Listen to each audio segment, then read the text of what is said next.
My speech starts in 3, 2, 1. Ladies and gentlemen of the jury, the world that we're living in today hasn't been progressive enough to pay attention to children who are academically more declined. That's why we see a lot of cases of students finishing their high school even later than their peers, or even worse, dropping out just because they're dismissed of their struggles and forced to follow the traditional school system that sooner or later won't tolerate them any longer. Thus, we believe that by abolishing age group primary and middle school years and classifying them by competency and intelligence, it would reach the goal of efficient learning. We will elaborate that later. Now, we want to discuss why today's status quo is not enough. We know that in Indonesia, it's like this education system is standardized to the core. The materials are abundant, but they're moving on so fast, and the teachers refuse to slow down for even one of the students because it's so abundant. Now, even in Indonesia, there's this system like 60% teachers teaching and 40% students teaching themselves. And as they get older, the percentage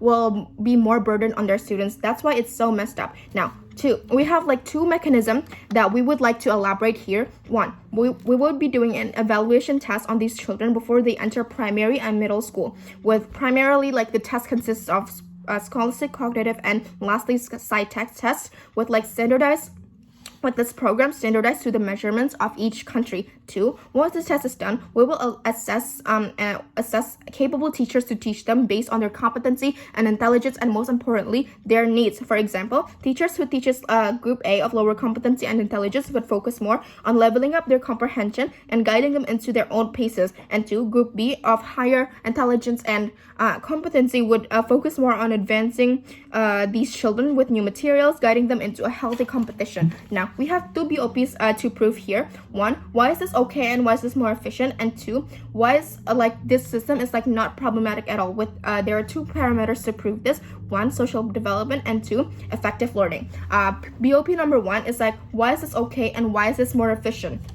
The problem that we often encounter with students these days being they are being left behind by their peers. They don't feel like their comprehension and competency is equal to them, and the teachers, the schooling system refuses to slow down for them, and at the end of the day they see their school peers moving on to the upper class, and they get left behind, or even worse, them ended up dropping out. And we know there are classes and countries like in Indonesia, lower, middle, and higher class, and our most vulnerable actor here is the lower and middle class, because they often are unable to pay for extra lessons to keep up. So there is literally no way for them to keep up with the schooling systems that are advanced. They keep moving on and are abundant. Now, why with the system it would be okay and more efficient? Because of 2 points: personalized learning and the self-enhancement of the students. Now, what is personalized learning? Students can receive instructions and learning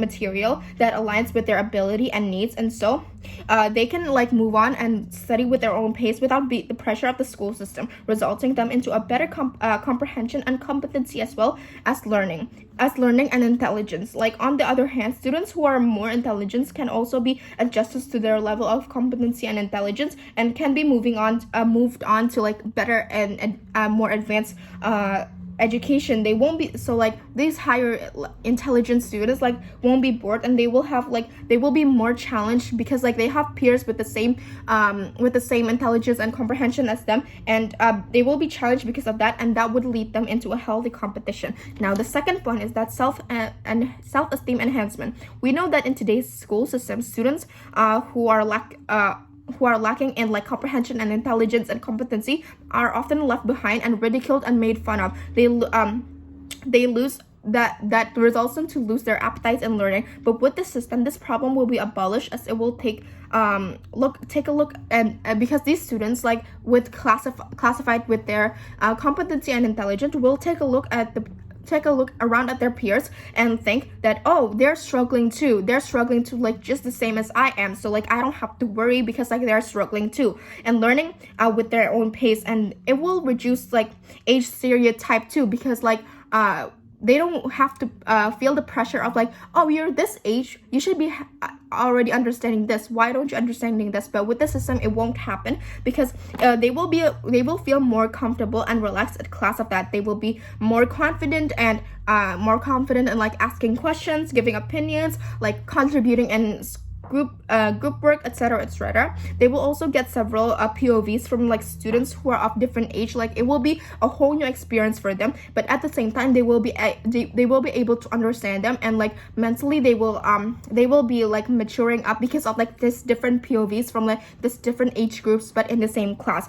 And the second BOP is this: why is this not problematic at all? The worst case scenario that the opposition might have given would be they will feel more insecure. They will feel like, why am I not in the same class as them, like when I'm in the same age, etc., etc. But we think that won't happen, and we think that like it's not the case. It's like unrealistic for this case. Because why? Because like the schools, if this school system is, because the school system is like standardized in this narrative, like it's standardized, so that's why like these students who are like in like lower class, for example, would be looking at their upperclassmen like just normal upperclassmen, but with different like with different parameters. Just like they like lower class B will be looking at class A with like only respect and adornment, because like they're upperclassmen. That's why, because it's just so standardized. So it won't happen. Like this worst case won't happen, and our best case will win, because because we have personalized learning and self-enhancement. That's why we're proud to propose. Thank you.